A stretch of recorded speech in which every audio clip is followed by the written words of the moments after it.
Hi, my name is Ashleigh Richardson and I am the head coach at Vida Tennis in Essendon. Growing up, I started playing tennis when I was about 3 or 4 years old, specifically with my family. We grew up in a bit of a country town and I decided I wanted to try and become a professional tennis player. A few years later we moved to Melbourne and that's where I guess started my professional journey, and I played in Australian rankings tournaments at national level and I also competed at international level. When I decided to finish up playing, I went back to school and found myself coaching in a bit of a part-time role just to help me out early days.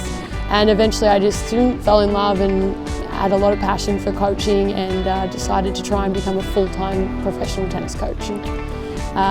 Early days I did my level 1 junior development course through Tennis Australia, and then a few years later I completed my level 2, the club professional tennis course, and just recently I've completed the level 3 master club professional tennis course. Over the last, say, 10 years since starting coaching in the industry, it's been a really positive change to see so much push and drive for women in sport across the board. I think the big ones that stand out to me are obviously with the AFLW, with the cricket. You see the Women's Big Bash on telly quite often now.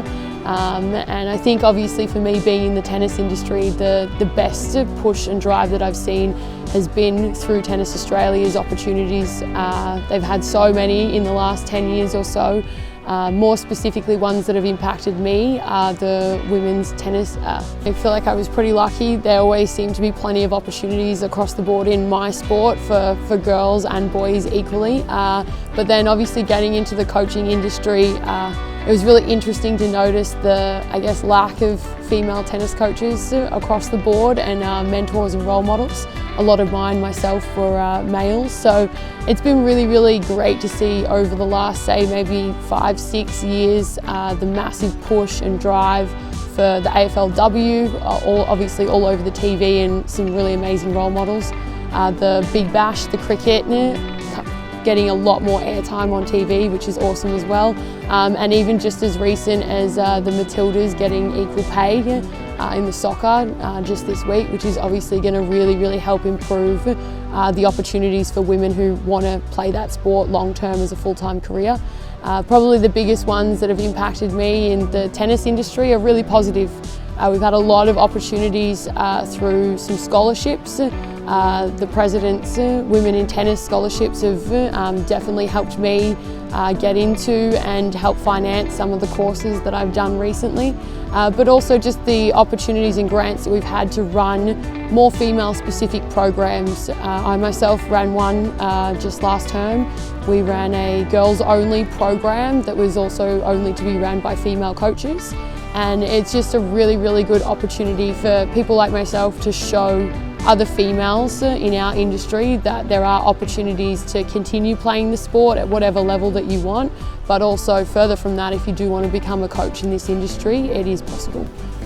So currently I think the landscape across, well, Australian women's sport in general is it's definitely improving a lot. We're seeing a lot of bigger deals for a lot of really talented Australian female athletes in multiple different sports. In some cases, the opportunity to play multiple sports at the same time and representing your country in 2 different sports is amazing as well. I think personally for tennis, there's a huge push and drive for female participation across the board, especially with the current year that we've had with Ashleigh finishing as world #1, winning a Grand Slam, and also the coverage around the Australian Fed Cup team making the final just this past weekend. So I think that we're doing a really good job to try and encourage kids from a younger age to get involved. I think the next kind of push needs to be around trying to keep these kids in the sport for longer and just giving them more opportunities, probably more through financially, to be able to get them to stay in the game that they love, and also to be able to play at the highest level that they possibly can throughout that journey. So, like I said earlier, I think that the landscape across the board is really, really positive.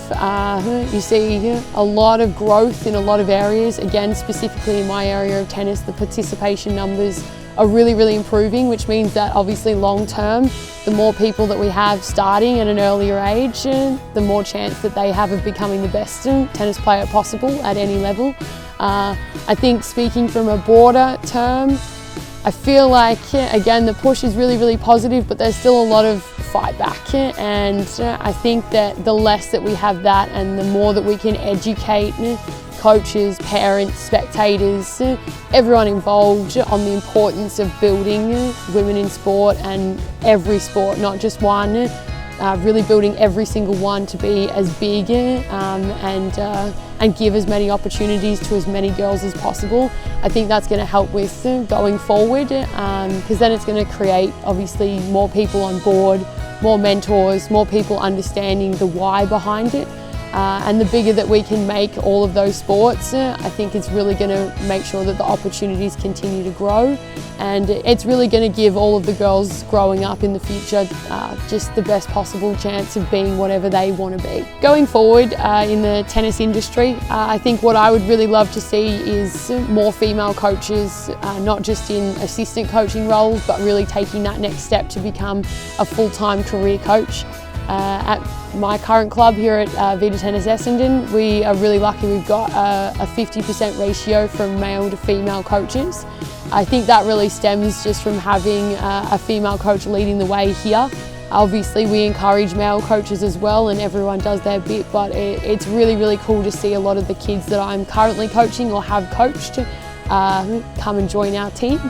I think beyond that as well, once you do become that full-time coach, I really love to see a higher amount of female touring coaches working with our professional level juniors and elite level players once they take that next step into the WTA.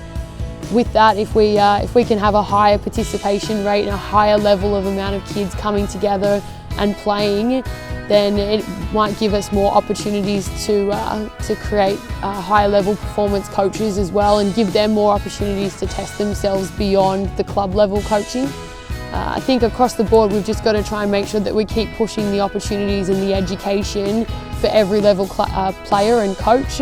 If we've got a really, really good base coaching system here, then we're definitely going to be giving every kid that walks through every single tennis club an opportunity to be just either a club level player or that elite level high performance player as well.